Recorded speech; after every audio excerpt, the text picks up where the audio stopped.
All right, so got the caliper on, rotor on, and there she is. Wasn't too much of a pain. Actually pretty easy.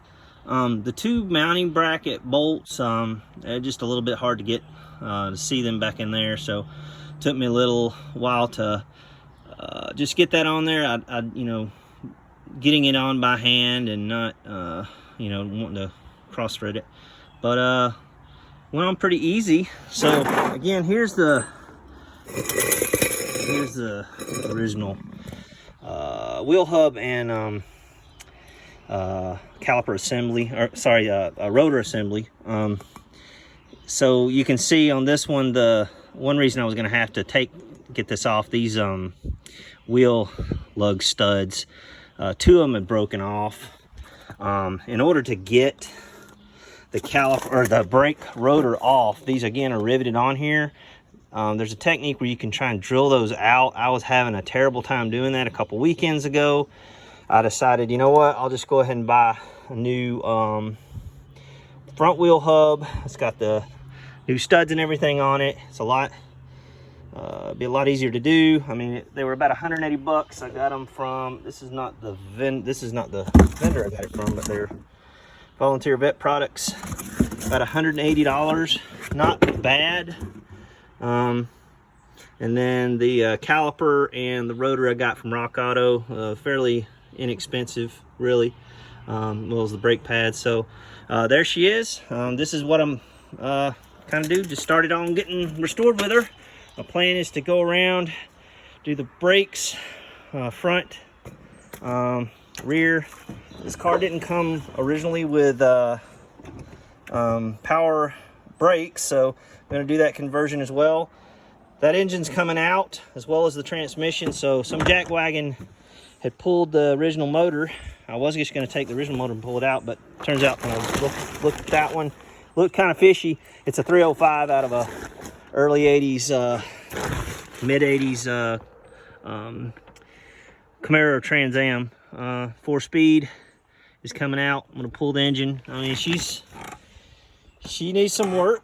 Bird cage is solid. It's not rusted up. The doors do have rust on them. This one's got some.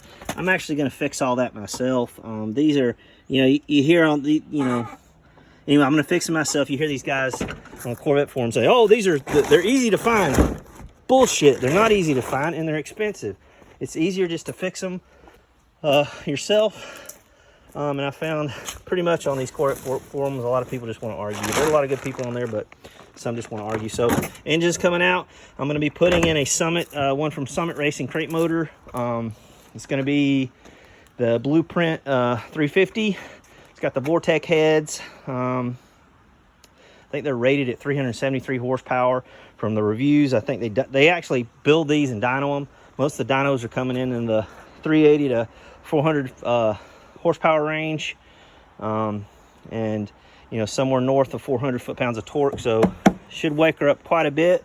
She's going to be a beautiful car, the Ramblin wreck. I'll keep everybody posted as it progresses. It's going to take me some time. This is not a short-term restoration. And I know some of you may be asking about the Z. Did get her finally painted. Most of the paint turned out okay. I really wish I hadn't went with this this brand. It wanted to kept coming off. And then back in September last year, this was what was kind of discouraging. A gentleman backed into me in a parking lot. You know, he wasn't looking back there. His hit me right, backed into it right here. Hit it with his truck trailer. He had a big truck, but he was you know, decent enough to come out and admit it.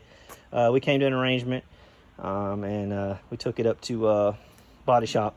Had them at least do this. So anyway, that's why I haven't posted on that. But she's going to need to be repainted anyway. But again, there's the C3 1973 4-speed stick.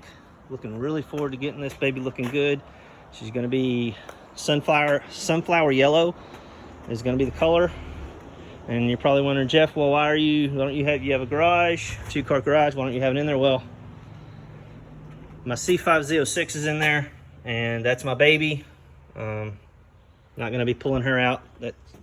And then on this side, my wife's car, I'm certainly not gonna, she's not gonna let me have that side, and rightfully so. It's her side of the garage. So at any rate, folks, thanks for checking in. I'll post you with updates. Talk to you later. See ya.